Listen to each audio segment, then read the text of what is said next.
Okay, let's dive into this. Welcome to This Explainer.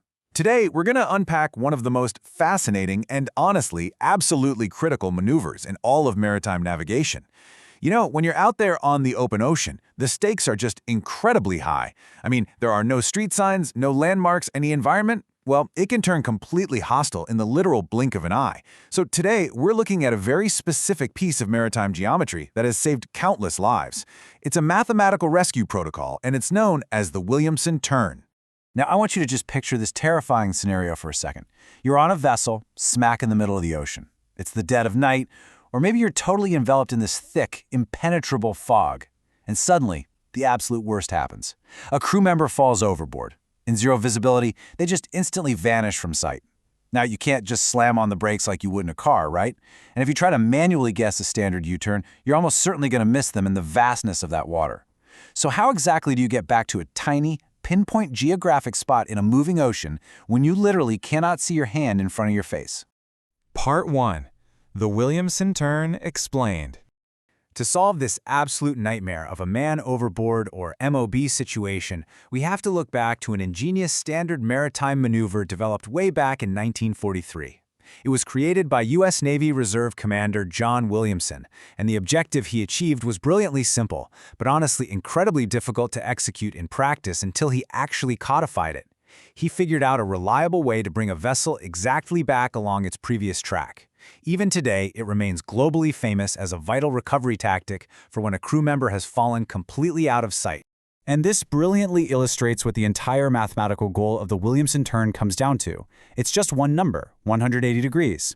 By tracing a highly specific mathematical path, the ship will ultimately steady on what's called a reciprocal course. So that means the ship ends up pointing exactly 180 degrees opposite of its original heading. The real genius here is that by executing this properly, the ship will literally sail directly back down its own wake to find the person. Basically, your own wake becomes your roadmap in the dark. Part 2. How to execute it. So there are 4 highly specific geometric steps required to actually pull off this maneuver. First, you put the rudder over full toward the side of the fall. Second, you shift hard opposite at a 60-degree deviation. Third, you bring the rudder amidships, or center, 20 degrees short of the reciprocal course. And fourth, you steady on your original wake. Now let's break each of these down, because believe me, every single degree matters here.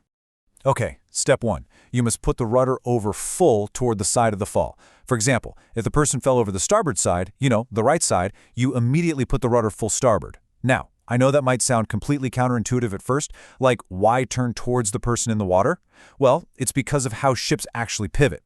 Doing this immediately and violently swings the stern, and way more importantly, the ship's deadly propeller away from the person in the water. So this vital first step drastically reduces the risk of a lethal propeller strike. Moving on to step 2, and this requires pure geometric exactness, precisely 60 degrees. As the ship is turning, the captain is just glued to the compass. Once the ship's heading has deviated exactly 60 degrees from its original course, it's time for action. You turn the wheel hard over to the absolute opposite side. So, if you start at full starboard, the very second you hit that 60-degree mark, you throw the wheel full port. This is what starts that wide loop back. Step 3 is where the sheer physics of these massive, heavy vessels really comes into play.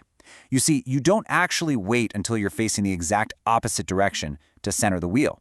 Instead, when the vessel's heading is about 20 degrees short of the reciprocal course, meaning 20 degrees away from that perfect 180-degree turnaround, you move the wheel back to the center, or amidships. Why do we do that?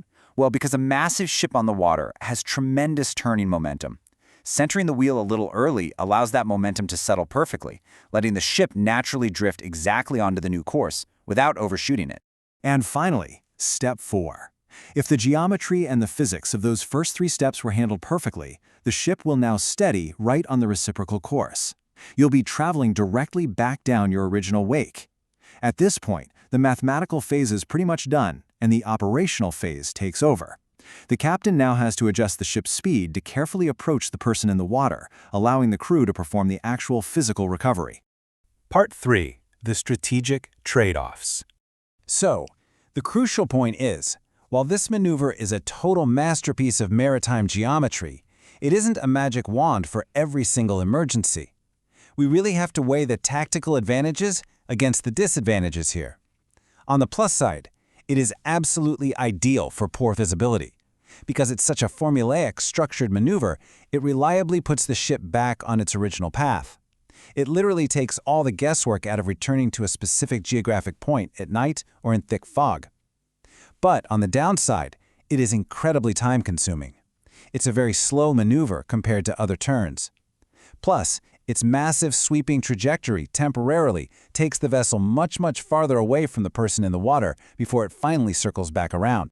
And because of that slow speed and the wide initial distance, context is basically everything. If a person goes overboard in broad daylight conditions and the crew can clearly keep visual contact with them in the water, the calculus completely changes. In those highly visible scenarios, captains will actually often skip the Williamson Turn entirely. Speed just becomes the ultimate priority over perfect geometry. They'll opt for faster, tighter maneuvers that might not be mathematically flawless, but they're going to get the ship back to the victim a whole lot faster. Which leaves us with this final thought to reflect on. The Williamson Turn is a true triumph of 1940s navigational logic, a literal lifeline in the dark. But it forces a pretty profound choice upon a captain. In a life-or-death emergency, what is really more critical? Is it absolute mathematical precision that guarantees you'll retrace your steps, or is it maximum speed to close the distance before it's too late? It's a chilling reminder of the high-stakes geometry of rescue at sea, where every single degree and every passing second dictates survival.